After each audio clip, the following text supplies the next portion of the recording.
হরে কৃষ্ণ, জয় ছিল প্রপাদ। ইসকন ভক্তরা মায়ের হাতে খায় না, এটা সম্পূর্ণ ভুল। যে মা শুধুমাত্র ভগবানের জন্য রন্ধন করে, ভগবানকে ভোগ লাগায়, তার হাতে রান্না ইসকন ভক্তরা অবশ্যই খায়। ইসকন ভক্তরা শুধু মা নয়, যদি কোনো শুকরবজি চণ্ডাল, কোনো সুইপারও যদি কৃষ্ণ ভক্ত হয়ে যায়, শুধু শুধু কৃষ্ণকে ভোগ লাগিয়ে গ্রহণ করে, তার হাতের রন্ধন, তার হাতের প্রসাদ ইসকন ভক্তরা খায়। আমরা শ্রীমান মহাপ্রভুর কথা শুনবো, শ্রীমান মহাপ্রভুর কথা মতো জীবনযাপন করব, না আপনাদের কথা মতো জীবনযাপন করব, আপনারাই বিচার করুন।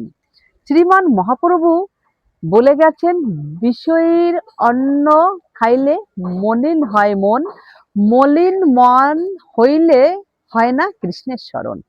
শ্রীমান মহাপ্রভু নিজেই বলে গেছেন, বিষয়ের হাতে অন্ন খাইলে আমাদের কৃষ্ণ ভক্তি আসে না, আমাদের কৃষ্ণের স্মরণ আসে না। যে যেভাবে রন্ধন করে, যা চিন্তা করতে করতে রন্ধন করে, ঠিক সেই রন্ধনের ভিতর সেই চিন্তা ভাবনা, সেই মানসিকতাটা প্রবেশ করে। যখন আমরা সেই অন্নটা বা সেই খাবারটা আমরা যখন গ্রহণ করি, ওই বিষয়ের ভিতর যে চিন্তা ছিল, যে চেতনা যে ছিল, যে মানসিকতা ছিল, ওই খাবারের ভিতর প্রবেশ করে, এবং আমাদের ভিতর ওই ওই খাবারটা গ্রহণ করলে আমাদের ভিতরও প্রবেশ করে। তাই আমরা কখনো বিষয়ের হাতে অন্ন গ্রহণ করি না।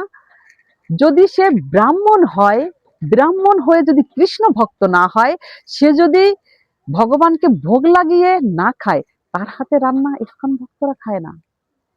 এই পৃথিবীতে শুধুমাত্র ইসকন ভক্তরাই কোনো জাতি, কাল, পাত্র বিবেচনা করে না। হিন্দু, মুসলমান, বৌদ্ধ, খ্রিস্টান বিবেচনা করে না। শুধুমাত্র দেখে যে যে হাত শুধুমাত্র কৃষ্ণের সেবায় লাগে, কৃষ্ণের জন্য রন্ধন করে, কৃষ্ণকে ভোগ লাগিয়ে খায়, তার হাতে রন্ধন অবশ্যই ইসকন ভক্তরা পেয়ে থাকে।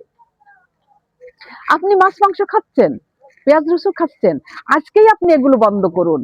আজকেই মাছ মাংস পেঁয়াজ রসুন খাওয়া বন্ধ করুন। ভগবানের কাল থেকে, আগামী কাল থেকেই ভগবানকে রন্ধন করে ভোগ লাগান। দেখেন ইসকন ভক্তরা আপনার গৃহে যে আপনার হাতে রন্ধন প্রসাদ পেয়ে আসবে খুব তৃপ্তি সহিত। সুতরাং ইসকন ভক্তরা মায়ের হাতে খায় না, এটা সম্পূর্ণ ভুল। এ ধারণার বশবর্তী হয়ে কেউ অপপ্রচার চালাবেন না। আপনাদের শ্রী চরণে করজোড়ে মিনতি করছি, কখনো মিথ্যা প্রচার করা উচিত নয়, কখনো অপপ্রচার করা উচিত নয়। এটা থেকে সম্পূর্ণ বিরত থাকুন। হরি বল। জয় শ্রী গুরু গৌরাঙ্গ, জয় শিল প্রভুপাদ।